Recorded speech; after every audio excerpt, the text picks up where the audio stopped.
ਹਾਂਜੀ, ਸਤਿ ਸ਼੍ਰੀ ਅਕਾਲ ਜੀ ਸਾਰਿਆਂ ਨੂੰ। ਸਭ ਤੋਂ ਪਹਿਲਾਂ ਤਾਂ ਸਾਰੇ ਸਾਥੀਆਂ ਨੂੰ ਬਹੁਤ ਬਹੁਤ ਮੁਬਾਰਕਾਂ ਜੀ। ਸਟੇਸ਼ਨ ਚੋਇਸ ਲਈ ਪੋਰਟਲ ਓਪਨ ਹੋ ਚੁੱਕਿਆ। ਸੋ ਸਾਰੇ ਸਿਲੈਕਟਡ ਉਮੀਦਵਾਰਾਂ ਨੂੰ ਬਹੁਤ ਬਹੁਤ ਮੁਬਾਰਕਾਂ ਜੀ। ਸੋ ਹੁਣ ਨਾ ਇੱਕ ਗਰੁੱਪਾਂ ਵਿੱਚ ਆਡੀਓਜ਼ ਮੈਸੇਜਿਸ ਵਾਇਰਲ ਹੋ ਰਹੇ ਆ EWS ਜਨਰਲ ਮੈਟਰ ਨੂੰ ਲੈ ਕੇ। ਸੋ ਕੁਛ ਵਿਅਕਤੀਆਂ ਵੱਲੋਂ ਆਪਣੇ ਨਿੱਜੀ ਹਿੱਤਾਂ ਦੇ ਲਈ ਇਹ ਕੇਡਰ ਨੂੰ ਗੁੰਮਰਾਹ ਕੀਤਾ ਜਾ ਰਿਹਾ ਵੀ ਤੁਸੀਂ ਜਨਰਲ ਦੀ ਸੀਟ ਲਓ। ਸੋ ਪਤਾ ਉਹਨਾਂ ਨੂੰ ਵੀ ਆ ਜਿਹੜੇ ਕਹਿ ਰਹੇ ਆ ਵੀ ਇਹਨਾਂ ਦਾ ਭਵਿੱਖ ਸੁਰੱਖਿਅਤ ਨਹੀਂ। ਜਦੋਂ ਕੱਲ੍ਹ ਨੂੰ ਕੋਰਟ 'ਚੋਂ ਫੈਸਲਾ ਉਹਨਾਂ ਦੇ ਅਗੇਂਸਟ ਆ ਗਿਆ, ਉਹ ਉਮੀਦਵਾਰ ਜਿਹੜੇ ਜਨਰਲ ਦੀ ਸੀਟ ਲੈਣਗੇ ਉਹ ਭਰਤੀ ਤੋਂ ਬਾਹਰ ਜਾਣਗੇ। ਇਹ ਬਹੁਤ ਸਾਫ਼ ਆ, ਬਹੁਤ ਕਲੀਅਰ ਕੱਟ ਆ। ਆਪਾਂ ਸਾਰਿਆਂ ਨੂੰ ਪਤਾ ਹੈ ਵੀ ਹਾਈ ਕੋਰਟ ਵਿੱਚ EWS ਮੈਟਰ ਨੂੰ ਲੈ ਕੇ ਕੇਸ ਲੱਗਾ ਹੋਇਆ। 5 ਅਗਸਤ 2021 ਵਾਲੀ ਡਬਲ ਰਜਿਸਟ੍ਰੇਸ਼ਨ ਲੈਟਰ ਚੈਲੰਜ ਕੀਤੀ ਹੋਈ ਆ, ਜਿਹਦੇ ਵਿੱਚ ਇਹੀ ਆ ਕਿ ਜਿਹਦੇ ਵਿੱਚ ਚੈਲੰਜ ਕੀ ਕੀਤਾ ਹੋਇਆ ਵੀ ਜਿਹੜੇ EWS ਵਾਲੇ ਉਮੀਦਵਾਰ ਆ ਉਹ EWS ਦੀ ਹੀ ਸੀਟ ਲੈਣ, ਜਨਰਲ ਵਿੱਚ ਨਾ ਜਾਣ। ਇਸ ਚੀਜ਼ ਨੂੰ ਚੈਲੰਜ ਕੀਤਾ ਹੋਇਆ। ਜਿਹੜੀ ਰਿਟ ਪਟੀਸ਼ਨ 12/921 ਵਿਚਾਰ ਅਧੀਨ ਆ, ਉਹਦੀ 25 ਜੁਲਾਈ ਡੇਟ ਪਈ ਹੋਈ ਹੈ ਨੈਕਸਟ ਹੀਅਰਿੰਗ। ਆਪਾਂ ਸਾਰਿਆਂ ਨੂੰ ਇਹਦੇ ਬਾਰੇ ਪਤਾ ਆ, ਫਿਰ ਵੀ ਕੇਡਰ ਨੂੰ ਗੁੰਮਰਾਹ ਕੀਤਾ ਜਾ ਰਿਹਾ ਤੁਸੀਂ ਜਨਰਲ ਦੀ ਸੀਟ ਲਓ। ਸੋ ਹੁਣ ਮੇਰੀ ਇੱਥੇ ਅਸੀਂ ਨਹੀਂ ਚਾਹੁੰਦੇ ਸਾਡੇ ਕਿਸੇ ਭੈਣ ਭਰਾ ਦਾ ਨੁਕਸਾਨ ਹੋਵੇ। ਸੋ ਸਾਰਿਆਂ ਨੇ ਮਿਹਨਤ ਕੀਤੀ ਹੋਈ ਆ, ਤੁਸੀਂ ਮੈਰਿਟ 'ਚ ਆਏ ਹੋ, ਬਹੁਤ ਮੁਬਾਰਕਾਂ ਤੁਹਾਨੂੰ। ਸੋ ਜਿਹੜਾ ਵੀ ਸਾਡਾ EWS ਵਾਲਾ ਕੋਈ ਭੈਣ ਭਰਾ ਜਨਰਲ ਦੀ ਸੀਟ ਲਊਗਾ, ਕੱਲ੍ਹ ਨੂੰ ਕੋਰਟ ਕੇਸਾਂ ਦਾ ਕੀ ਪਤਾ ਹੁੰਦਾ ਫੈਸਲਾ ਕਿੱਧਰ ਨੂੰ ਜਾਣਾ। ਸੋ ਕੋਰਟ ਕੇਸਾਂ ਦਾ ਕੁਛ ਨਹੀਂ ਪਤਾ ਹੁੰਦਾ ਕਿਹਨੇ ਜਿੱਤਣਾ ਕਿਹਨੇ ਹਾਰਨਾ। ਜੇ ਰੱਬ ਨਾ ਕਰੇ ਵੀ ਫੈਸਲਾ EWS ਦੇ ਵਿਰੁੱਧ ਚਲਾ ਜਾਂਦਾ, ਫਿਰ ਜਿਹੜਾ EWS ਵਾਲਾ ਉਮੀਦਵਾਰ ਜਨਰਲ ਦੀ ਸੀਟ 'ਤੇ ਗਿਆ ਹੋਊਗਾ ਉਹ ਅਫੈਕਟਡ ਹੋਊਗਾ, ਉਹਨੂੰ ਭਰਤੀ ਤੋਂ ਬਾਹਰ ਕੱਢਿਆ ਜਾਊਗਾ। ਅਤੇ ਜਿਹੜੀ ਥੱਲੇ EWS ਦੀ ਸੀਟ ਹੋਣੀ ਆ ਉਹ ਕਿਸੇ ਹੋਰ ਸਾਥੀ ਨੇ ਉੱਥੇ ਲੱਗ ਜਾਣਾ ਆ ਅਤੇ ਉਹ ਫਿਲ ਹੋ ਜਾਣੀ ਆ।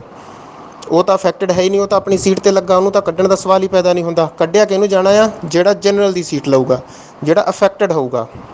ਕਿਉਂਕਿ ਕੋਰਟ 'ਚ ਜਿਸ ਚੀਜ਼ ਨੂੰ ਚੈਲੰਜ ਕੀਤਾ ਹੋਇਆ ਉਹ ਉਸ ਉਮੀਦਵਾਰ ਨੂੰ ਕੱਢਿਆ ਜਾਊਗਾ। ਕੋਰਟ 'ਚ ਚੈਲੰਜ ਕੀਤਾ ਹੋਇਆ ਵੀ ਜਨਰਲ EWS ਉਮੀਦਵਾਰ ਜਨਰਲ ਦੀ ਸੀਟ 'ਤੇ ਨਾ ਜਾਵੇ, EWS ਦੀ ਸੀਟ ਲਵੇ। ਸੋ ਹੁਣ ਮੇਰੀ ਸਾਰੇ ਭੈਣ ਭਰਾਵਾਂ ਨੂੰ ਇਹੀ ਬੇਨਤੀ ਆ ਵੀ EWS ਦੀ ਸੀਟ ਆਪਣੀ ਸਿਲੈਕਟ ਕਰੋ, ਜਨਰਲ ਦੀ ਸੀਟ 'ਤੇ ਨਾ ਜਾਓ। ਕੱਲ੍ਹ ਨੂੰ ਫੈਸਲਾ ਕੋਰਟ 'ਚੋਂ ਕਿਸੇ ਦੇ ਵੀ ਉਹ ਅਗੇਂਸਟ ਜਾ ਸਕਦਾ ਆ। ਇਹਦੇ ਲਈ ਮੈਂ ਇੱਕ ਐਗਜ਼ਾਮਪਲ ਦੇ ਦਿੰਦਾ ਤੁਹਾਨੂੰ। 180 ਅਧਿਆਪਕਾਂ ਦੀ ਐਗਜ਼ਾਮਪਲ ਆ, 2005 ਭਰਤੀ ਦੀ ਗੱਲ ਆ। ਓਵਰਏਜ ਵਾਲੇ ਉਮੀਦਵਾਰਾਂ ਨੇ ਕੋਰਟ 'ਚ ਕੇਸ ਲਗਾਇਆ ਹੋਇਆ ਸੀ, ਉਹ ਕੇਸ ਜਿੱਤ ਗਏ। ਜਿਹੜੇ 180 ਉਮੀਦਵਾਰ ਰੱਖੇ ਹੋਏ ਸੀ ਨਾ ਉਹ ਅਫੈਕਟਡ ਹੋ ਰਹੇ ਸੀ ਉਸ ਚੀਜ਼ ਤੋਂ, ਅਤੇ ਉਹਨਾਂ ਨੇ ਕੋਰਟ ਨੇ ਉਹਨਾਂ ਨੂੰ ਰੱਖਣ ਦੇ ਔਡਰ ਦੇ ਦਿੱਤੇ ਅਤੇ 180 ਅਧਿਆਪਕਾਂ ਨੂੰ ਕੱਢਣ ਦੇ ਔਡਰ ਦੇ ਦਿੱਤੇ। ਸੋ ਫਿਰ ਡਿਪਾਰਟਮੈਂਟ ਨੇ ਨੋਟਿਸ ਜਾਰੀ ਕਰ ਦਿੱਤੇ ਇਹਨਾਂ ਸਾਰਿਆਂ ਨੂੰ, ਅਤੇ ਇਹਨਾਂ ਨੂੰ ਜੋ ਭਰਤੀ ਤੋਂ ਕੱਢਿਆ ਜਾ ਰਿਹਾ ਸੀ, ਨੌਕਰੀ ਤੋਂ ਕੱਢਿਆ ਜਾ ਰਿਹਾ ਸੀ ਇਹਨਾਂ ਨੂੰ। ਸੋ ਇਹ ਵੀ ਕੋਰਟ 'ਚ ਚਲੇ ਗਏ ਡਬਲ ਬੈਂਚ 'ਤੇ। ਸੋ ਉੱਥੋਂ ਕਾਫੀ ਸੰਘਰਸ਼ ਕੀਤਾ, ਲੜੇ, ਇਹ ਧਰਨੇ ਪ੍ਰਦਰਸ਼ਨ ਵੀ ਇਹਨਾਂ ਨੇ ਕੀਤੇ, ਦਬਾਅ ਬਣਾਇਆ ਸਰਕਾਰ 'ਤੇ। ਸੋ ਫਿਰ ਕੋਰਟ ਨੇ ਵੀ ਇਹਨਾਂ ਦੇ ਹੱਕ 'ਚ, ਚਲੋ ਜੱਜ ਸਾਹਿਬ ਉਹਨਾਂ ਦੇ ਵੀ ਰੱਬ ਮਿਹਰ ਪੈ ਗਈ, ਚੰਗੇ ਸੀ ਉਹ, ਚਲੋ ਅੱਗੋਂ ਵਧੀਆ ਡਿਸੀਜਨ ਦਿੱਤਾ ਇਹਨਾਂ ਦੇ ਹੱਕ 'ਚ ਉਹਨਾਂ ਨੇ ਵੀ ਤੁਸੀਂ ਇਹਨਾਂ ਨੂੰ ਵੀ ਨਾ ਕੱਢੋ, ਹੋਰ ਨਵੀਆਂ ਪੋਸਟਾਂ 180 ਕ੍ਰੀਏਟ ਕਰ ਦਿਓ। ਸੋ ਸਰਕਾਰ ਨੇ ਨਵੀਆਂ ਪੋਸਟਾਂ ਕ੍ਰੀਏਟ ਕਰ ਤਾਂ ਦਿੱਤੀਆਂ, ਪਰ ਫਿਰ ਵੀ ਉਹਨਾਂ ਦਾ ਕੋਈ ਜਿਹੜਾ ਪੇ ਸਕੇਲ ਸੀ ਉਹ ਘੱਟ ਲਗਾ ਤਾ। ਉਹਨਾਂ ਦੀ ਸੀਨੀਅਰਟੀ ਸੀ ਉਹ ਬੈਕਡੇਟ ਤੋਂ ਸ਼ੁਰੂ ਕਰ ਦਿੱਤੀ।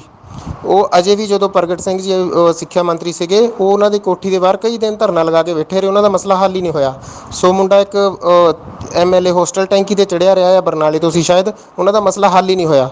ਉਹ 180 ਅਧਿਆਪਕਾਂ ਦਾ ਅਜੇ ਵੀ ਮਸਲਾ ਇਸ ਤਰ੍ਹਾਂ ਕੋਰਟ ਕੇਸ ਕਰਕੇ ਉਹਨਾਂ ਦਾ ਅਫੈਕਟਡ ਹੋਏ ਸੀ, ਉਹਨਾਂ ਨੂੰ ਕੱਢਿਆ ਗਿਆ ਸੀ ਅਤੇ ਉਹ ਮਸਲਾ ਅਜੇ ਤੱਕ ਹੱਲ ਨਹੀਂ ਹੋਇਆ। ਹੁਣ ਸਾਡੇ ਜਿਹੜੇ EWS ਵਾਲੇ ਭੈਣ ਭਰਾ EWS ਦੀ ਸੀਟ ਛੱਡ ਕੇ ਜਨਰਲ ਦੀ ਸੀਟ 'ਤੇ ਜਾਣਗੇ, ਕੱਲ੍ਹ ਨੂੰ ਜੇ ਰੱਬ ਨਾ ਕਰੇ ਕੋਰਟ 'ਚੋਂ ਫੈਸਲਾ ਉਹਨਾਂ ਦੇ ਵਿਰੁੱਧ ਆ ਜਾਂਦਾ ਆ ਤਾਂ ਉਹਨਾਂ ਨੂੰ ਵਿਭਾਗ, ਕੋਰਟ ਦੇ ਔਡਰ ਤਾਂ ਉਹਨਾਂ ਦੇ ਅਗੇਂਸਟ ਆਉਣਾ ਹੀ ਆ, ਅਤੇ ਵਿਭਾਗ ਕੋਰਟ ਦੇ ਹੁਕਮ ਦੀ ਪਾਲਣਾ ਕਰਦਿਆਂ ਉਹਨਾਂ ਨੂੰ ਨੌਕਰੀ ਤੋਂ ਕੱਢਣ ਦਾ ਨੋਟਿਸ ਜਾਰੀ ਕਰ ਦੇਵੇਗਾ। ਉਹ EWS ਦੀ ਸੀਟ 'ਤੇ ਹੀ ਸੇਫ ਨੇ, ਕਿਉਂਕਿ EWS ਦੀ ਸੀਟ 'ਤੇ ਹੀ ਰਹਿਣ, ਉਹਨੂੰ ਕਿਸੇ ਨੇ ਚੈਲੰਜ ਨਹੀਂ ਕੀਤਾ।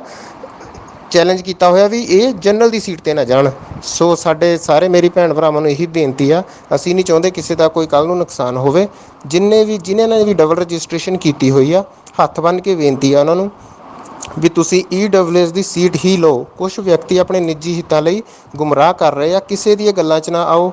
ਮੈਂ ਇਹ ਰਿਕਾਰਡਿੰਗ ਐਵੇਂ ਨਹੀਂ ਪਾ ਰਿਹਾ ਆਪਣੇ ਲੈਵਲ 'ਤੇ, ਮੈਂ ਵਕੀਲਾਂ ਨਾਲ ਗੱਲ ਤੱਕ ਕੀਤੀ ਆ, ਜਿਹੜੀ ਰਿਟ ਪਟੀਸ਼ਨ ਕਾਪੀ ਮੈਂ ਉਹ ਪੜ੍ਹੀ ਵੀ ਆ। ਸੋ ਸਾਰਿਆਂ ਵੱਲੋਂ ਇਹੀ ਸਲਾਹ ਦਿੱਤੀ ਜਾ ਰਹੀ ਆ ਵੀ ਉਹ ਜਿਹੜੇ ਉਮੀਦਵਾਰ ਨੇ EWS ਵਾਲੇ, ਉਹ EWS ਦੀ ਸੀਟ 'ਤੇ ਹੀ ਸੇਫ ਨੇ। ਸੋ ਬਹੁਤ ਬਹੁਤ ਧੰਨਵਾਦ ਜੀ।